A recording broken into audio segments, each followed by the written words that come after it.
নমস্কাৰ সকলোকে মোৰ অন্যটি ব্লগলৈ আপোনালোকৰ সকলোকে স্বাগতম জনালোঁ। বন্ধুসকল, কি খবৰ আপোনালোকৰ? আশা কৰোঁ আপোনালোক সকলোৱে ভালে আছে। মই ভালে বেয়াৰ মাজতে আছে। বহুত দিন হ'ল মই ব্লগিং কৰাই নাই। একদম বাৰে আপোনালোকে গম পাইছেনে নাই, মোৰ ভনী জয়টো ঢুকোৱা আজি 10 দিন হ'ল। আজি 10 দিনৰ সকামটো হ'ব। বন্ধুসকল, এতিয়া ভণ্টিহঁতৰ ঘৰত আহি পাইছোঁহি। এতিয়া আহি এইমাত্ৰ সোমাইছোঁ, কাৰণ ঘৰত একেবাৰে ইণ্ট্ৰ'টো কৰিবৰ কাৰণে নহ'লে ৰাতিপুৱা ইমান জানেই আপোনালোকে, আমাৰতো আৰু ল'ৰা ছোৱালী থকা আমি সোনকালে ওলাওঁ ক'লেও ওলাব নোৱাৰোঁ। ঘৰত কিমান কাম থাকে নহয়নে? ঘৰৰ কাম বন কৰি আকৌ ঘৰ ধৰকৈ ৰেডি হৈছোঁ আৰু ৰেডি হওঁ এইফালে ভণ্টিহঁতে উবেৰটো বুকিঙে কৰি দিলে। উবেৰত আহি পাইছোঁহি। এতিয়া ভণ্টিহঁতৰ ঘৰৰ পৰাই ইণ্ট্ৰ'টো কৰিছোঁ। মই আছোঁ এতিয়া বেলকনিত অকলে, আৰু ইমান গৰম লাগিছে। তথাপিতো আজি বতৰটো অলপ ডাৱৰীয়া কৰিছে। বৰষুণ দিলে ভালেই বন্ধুসকল। ইমান গৰম পৰিছে নহয়, বাপৰে কি ক'ব আৰু। 3 দিন ধৰিটোতো গৰমৰ কাৰণে এনেকুৱা অসহ্য লাগিছে। কালিটোতো মই ভগৱানক খাটি আছিলোঁ যে ভগৱান, যোৱাকালি সকামটো কেনেকুৱা হ'ব, বৰষুণ দিলে অলপ ভাল আছিলে। বৰষুণ দিলে মই বহুত ভালে পাওঁ। যিয়ে নহওক, আজি বতৰটো অলপ ডাৱৰীয়া কৰিছে। অলপমান এই যোৱা কেইদিন যেনেকুৱা গৰম পৰিছিলে, আজি অলপমান গৰমটো তথাপিতো কম হৈছে। তো আহি পাইছোঁ। এতিয়া চাওঁ গৈ, ওপৰৰ বোলে ৰান্ধনীয়ে ভাত আঞ্জা বনাই আছে। অলপ চোৱা চিতা কৰি দিওঁ আৰু বাকী নিয়মখিনি আৰু মাহঁতৰ যেনেকুৱা দহা নিয়মটো, এইবিলাক গোটেইখিনি ৰাতিপুৱা নিয়ম নীতি কৰা হৈ গৈছে, শুদ্ধ হৈ গৈছে ইহঁতে। আৰু ল'ৰাটোকো চুলি কাটি দিলে। এতিয়া ওপৰত যাওঁ বোলো।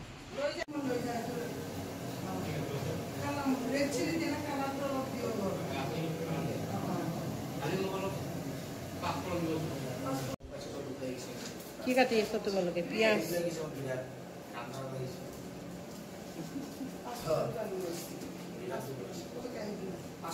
ল'ৰাকেইটাই যোগালী হৈ আছে কাৰিকৰৰ। পিঁয়াজ বিলাহী কাটি আছে। বন্ধুসকল, ৰান্ধনীশালত মই কাৰিকৰে কি বনাইছে বনোৱা নাই চাই আছোঁ। এইফালে কাৰিকৰে বনাই আছে এতিয়া মাছৰ তৰকাৰী আৰু দাইল বহাই দিছে। ঘৰত এতিয়া ভনীজনে ডাঙৰ ল'ৰা আছিলে, সিয়ে গোটেইখিনি ঘৰৰ চোৱা চিতা কৰিছিলে। আৰু ভাইটি আছে, 2টা ভাইটি। ইহঁতে ইমান এটা কৰি পোৱা নাই, যিহেতু ককাইকে কৰিছিলে, ইমান নাজানেও। এতিয়া বেচেৰা ইটো কামত দৌৰি থাকিব লগা হৈছে। ভাইটিয়ে বোলে বজাৰত গৈছে। তো মই এইফালে কাৰিকৰে কি বনাই আছে চাব আহিছিলোঁ। আৰু তলত যাওঁ এতিয়া। ভণ্টিহঁতে য'ত থাকে তাৰে ওপৰত এটা ৰুম এনেকুৱা লৈছে। ইয়াতে ৰন্ধা বঢ়া কৰা হৈ আছে। 2টা এনেকুৱা ডাঙৰ ডাঙৰ ৰুম আছে। ভাইটিহঁতে ইয়াতে চব্জি কাটি আছে, আৰু এক্সট্ৰা এইফালে ৰুম আছে এটা ডাঙৰে, তাতে খোৱা বোৱা কৰা হ'ব। এতিয়া তলত যাওঁগৈ। গোঁসাইৰ যিটো আমাৰ দহা দিনা ভাত বনাই, সেইখিনি 3 নম্বৰ ভণ্টিয়ে ভাতটো বনাই আছে। আমাৰ আৰু কাৰ্বি নিয়মত যোনে হাজবেণ্ড ঢুকাইছে, বিধৱা মহিলাহে ভাত বনাব পাৰে। এতিয়া ৰাইজৰ মানুহটো সেনেকুৱা কোনো অহা নাই, সেইটো কাৰণে ভণ্টিয়ে বনাই আছে গোঁসাইত দিয়া ভাতখিনি। ঢুকাই যোৱা মানুহটো ভাত বনাব ন, পিণ্ড দিব, সেইখিনি ভণ্টিয়ে ৰান্ধি আছে গেছত। বন্ধুসকল, এইফালে ভণ্টিয়ে বনাই আছে গাহৰি মাংসৰ লগত মৰা পতা শুকান যে, সেইটো খাৰ বনাই আছে। আৰু এতিয়া কণী বইল কৰিব ন, কি মাটি দাইল আৰু লোকেল মুৰ্গী বহাই দিবৰ কাৰণে, ঢুকাই যোৱা মানুহটো যে পিণ্ড দিব, সেইটো কাৰণে আমাৰ কাৰ্বিসকলে সেইটো মাটি দাইলৰ লগত লোকেল মুৰ্গী এটা বনায়, আৰু গাজা টেঙা আৰু মাছ গোঁসাইৰ কাৰণে সেইটো বনাব। আৰু এইফালে নিজাববীয়াকৈ গাহৰি মাংস আৰু পতা পাত, শুকান মৰা পাত খাৰ বনাইছে। ভনীজনে ভাল পায় কাৰণে ভণ্টি বনাই আছে। আৰু ওপৰত আমাৰ ঘৰৰ মানুহখিনিৰ কাৰণে বাহিৰৰ মানুহ তাতে কাৰিকৰে বনাই আছে আৰু কাৰণ ঘৰৰ মানুহখিনিও বনাব পাৰিলে হয়, গৰমটো ইমানেই পৰিছে আৰু এইফালে ঘৰৰ মানুহখিনি ইটো সিটো কৰি থাকিব লগা হয়, সেইটো কাৰণে কাৰিকৰকে মাতিলে। আৰু এতিয়া ভাত চাত বনোৱা হৈ গৈছে ন, ভাতখিনি বনোৱা হৈ গ'ল, মাটি দাইলখিনি বনাব আৰু মাছৰ লগত গাজৰ টেঙা। গোটেই মানে পানী ল'ৰাকেইটা পেলাই দিছে, পানী ইয়াতে কাম কৰি আছিলে ন, ভণ্টি এইবিলাক মুচি আছে আৰু আমাৰ মাইকী মানুহৰে আৰু ল'ৰাবিলাকো কাম কৰিব পাৰিব নহ'লে বন্ধুকৰ গোটেই মানে পানী ঠেগৰ কৰি পেলাইছে আৰু ঘৰটো। ভণ্টিয়ে অলপ মুচি লৈ গ'লে আৰু এইফালে ৰন্ধা বঢ়া এতিয়া গাহৰি মাংস বনাই আছে কাৰিকৰে। এইটো হোৱাৰ পিছত আৰু হৈ যাব ন, আমাৰ ৰন্ধা বঢ়া আৰু সম্পূৰ্ণ হৈ যাব আৰু ভণ্টি তলৰ গোসাঁই কাৰণে বনাই আছে। আমাৰ চিকেন বনালে, মাছ বনালে, লগতে গাহৰি মাংস আজি মানে মিক্স তৰকাৰী একো বনা নাই ন, মিক্স তৰকাৰী একো নাই। মাছৰ পেটুকাৰ লগত বেঙেনা বনালে আৰু মাছৰ মাথা দি এটা খাৰৰ লাওৰ লগত খাৰৰ তৰকাৰী বনাইছে, সেইটো ভণ্টিয়ে বনাই আছে তলত। তো বন্ধুকৰ কিটচেনতো ইমানেই মানে গৰম নহয়, দাদাক সেইকাৰণে কৈছোঁ যে অলপ তৰকাৰীটো বহাই ফেনৰ তলত অলপ আহি ফেনৰ বতাহ ল'বৰ কাৰণে। আৰু সঁচাই আজি বতৰটো অলপ ডাৱৰীয়া হ'লেও বহুত গৰম পৰিছে দেই, গৰমটো আৰু গৰম দিনতো গৰম হ'বই নহয়। আৰু ভণ্টিহঁতৰ এই বিল্ডিং ঘৰটোত একদম মানে পুনৰ চিন্তা মানে তাত সোমায়েই আৰু গৰম লাগে। ফেনৰ বতাহ লৈ আছোঁ আৰু বৰ্তমান হৈ গৈছে, ভাতখিনিও বনোৱা হৈ গ'ল।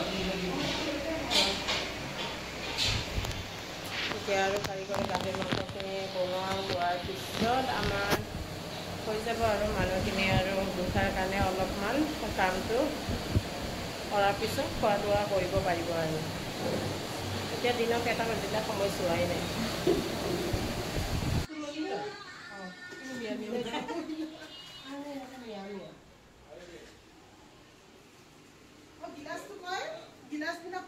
এতিয়া আমাৰ মানে পিণ্ড দিয়াৰ কাৰণে গোটেইখিনি যা যোগাৰ কৰি বস্তুখিনি লৈ গৈছোঁ। এতিয়া যাওঁ বাহিৰত, গোটেই মানে যোগাৰখিনি হৈ গৈছে।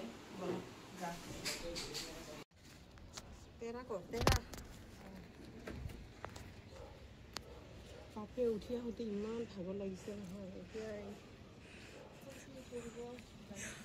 তই হে মই তো মামী বুলি ভাবি আছোঁ।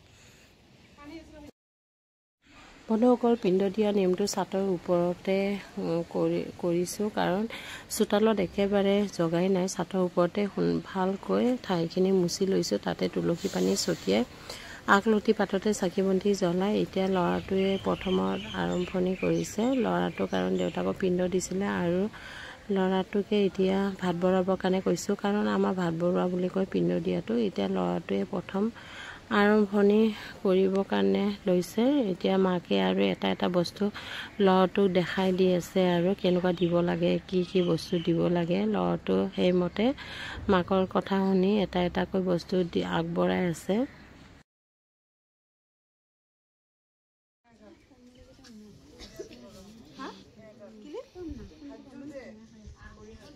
এতিয়া হালিনে কৰিবা যা, হ'ব দিয়া।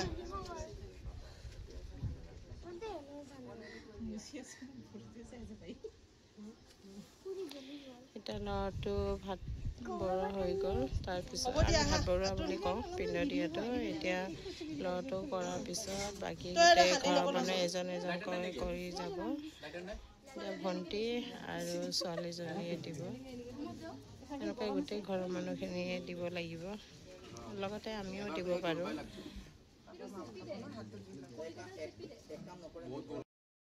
আমি আছোঁ চাওক না, একদম গৰমত ঘামি জামি অৱস্থা নাই। ইফালে আছে মামী ভণ্টি, ওপৰৰ এটা চটৰ এৰিয়া বাৰাণ্ডা টাইপ অলপ ঢালাই মৰা আছে, এইখিনিতে অলপমান চাইডৰ ৰ'দ পৰা নাই ইয়াতে ৰখি আছো আমি ইমান গৰম চাটৰ ওপৰত মানে ৰ'দ ইমান চোকাকৈ ওলাইছে আগতীয়াকৈ টিপাৰ চিপাৰ ওপৰত দিলে ভাল আছিল কিন্তু চাদৰলৈ কৰিব লাগিব আৰু এবাৰ থুলমূলকৈ এনেকৈ কৰা গ'ল আৰু এইফালে ভণ্টি আৰু ছোৱালীজনী কণমানি নোৱাৰে ভণ্টি আৰু ছোৱালীজনীয়ে দি আছে দুজনী মিলি এতিয়া গোটেই ঘৰৰ মানুহখিনি এজন এজনকৈ দিব মাহঁতে এইফালে বহি আছে মা আছে মাৰো মূৰ ঘূৰাইছে বোলে আজি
ভাত বনোৱা হৈ গ'ল এতিয়া মায়ে ভাত বনাব ওলাইছে এইটো মোৰ ভনীজোৱাৰ মা হয় বন্ধুকৰ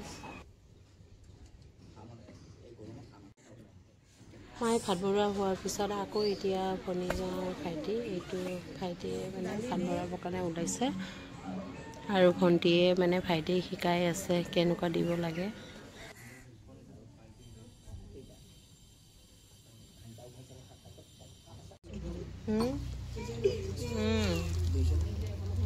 ৰ'দ পৰিছে নহয় একদম বাৰে গা পৰি গৈছে আৰু ৰ'দত খাৰা হৈ থাকিব নোৱাৰি আৰু মোৰ চুৰ ঘূৰাই গৈছে ন ইমান দেৰিৰ পৰা আমি ৰখি আছো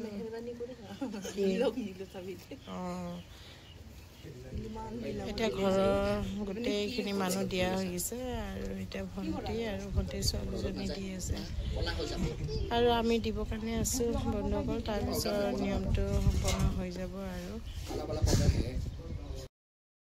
ৰাতিপুৱা সময়ত অলপ বতৰটো ডাৱৰীয়া হৈছিলে এতিয়া ইমান ৰ'দ পৰিছে সঁচাই একদম বাৰে চাটৰ ওপৰত নিয়মটো কৰি আছোঁ মানে গৰমত একদম বাৰে অসহ্য লগা হৈ গৈছে এয়া অলপ ছাইডত গোটেইকেইটা মানে ভণ্টিহঁতে চেয়াৰ লৈ বহি আছে ঘৰৰ মানুহখিনি দিয়া মেলা হৈ গ'ল এতিয়া আমি দিয়াৰ পিছত আৰু নিয়মখিনি সম্পূৰ্ণ কৰা হৈ যাব এতিয়া ভণ্টিহঁতে দি আছে এজন এজনকৈ বাপৰে ইমানেই গৰম পৰিছে নহয় ৰ'দটো এনেকুৱা চোকাকৈ ওলাইছে চাই আজি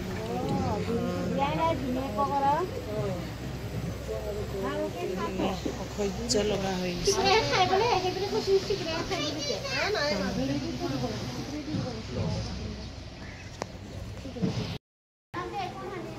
বা আমাৰ আঁতৰে চব্জি বাঢ়ি আছে দেই ৰাইজ আজি কি দিলা মোক বেঙেনাৰ লগত মাছৰ তিতা বাল্টিংটো ওচৰত লৈ আহা চিকেন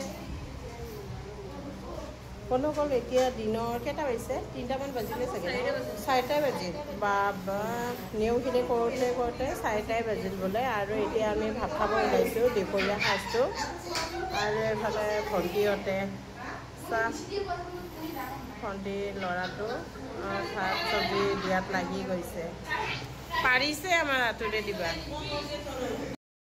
বন্ধুসকল এতিয়া দুপৰীয়া সাঁজটো খাব ওলাইছোঁ আমি গোটেই বাপনি এতিয়াহে মানে বহি গৈছোঁ ভাত খাবৰ কাৰণে আৰু বহুত ভোক লাগিছে কিন্তু 4টা বাজিলে বোলে দাইল এইটো মাছৰ মাথাৰ লগত লাওৰ মানে সাজ বনাইছে আৰু মাছৰ তিতা লগতে চিকেন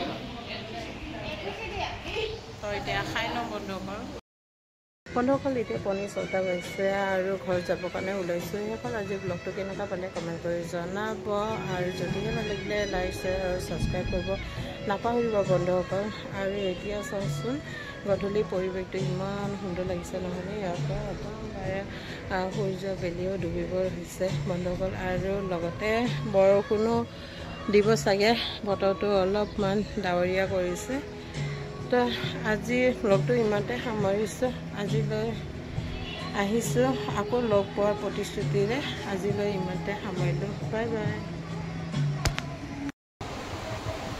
বন্ধুসকলৰ ঘৰলৈ যাব ওলাইছোঁ কিন্তু একদমবাৰে যাবই পৰা নাই উবেৰ কেঞ্চেল হৈ গৈছে বতৰটো এতিয়া বৰষুণ জোৰ কৰিছে যাবৰ কাৰণে পৰা নাই কিয় বা উবেৰ কেঞ্চেল হৈ গৈছে এতিয়া অলপমান ফেনাতলতে বহি আছোঁ আজি দিনটো সুকলমে পাৰ হৈ গ'ল ধুনীয়াকৈ হৈ গৈছে মাৰ কিন্তু টেনশ্যনতে অলপ মূৰটো ঘূৰাইছিলে চিন্তা কৰিছিলে চাগে কোনে কেনেকুৱা কি কৰিব আৰু কিন্তু ভগৱানৰ আশীৰ্বাদত সকলোখিনি কাম সুন্দৰকৈ হৈ গৈছে আৰু দিনটো আজি গৰমটো পৰিছে কিন্তু দিনৰ ভাগত অলপ ৰ'দটো ওলাইছিলে ছাদৰ পৰা বতাহ ভাত বনাওঁতে কিন্তু তথাপিতো যিয়ে নহওক হৈ গৈছে সুকলমে আৰু সেইখিনি আৰু এতিয়া দিনটো তথাপিতো আজি ইমান গৰমটো নপৰিলে আৰু ঠাণ্ডাই ঘৰৰ ভিতৰতে যিহেতু সকলোখিনি হৈ গ'ল খোৱা বোৱা ভাতটো ধুনীয়াকৈ খালোঁ আমি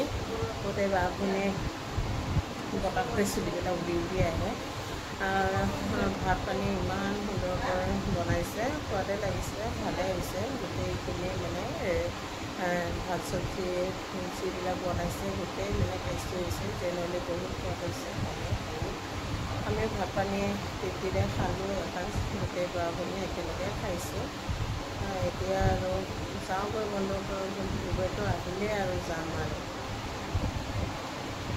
বহুত ভাল পাইছে কাৰণ এতিয়া ওপৰৰ পৰা উঠা নমা সন্ধিয়াতৰ ঘৰটো 2তলা ওপৰত 3তলাত আৰু এটা ৰুম লৈছে তাতো মানে খোৱা বোৱা কৰা হৈছে তাতো উঠা নমা কৰোঁতে গৈছে তাতো এতিয়া গা পাৰিলে যাম আৰু একদম মানে অসহ্য লাগিছে গৰমতে একদম অৱস্থা নাই কথা অৱস্থা যি হৈছে কালি আকৌ আহিব লাগিব অফিচৰ কামত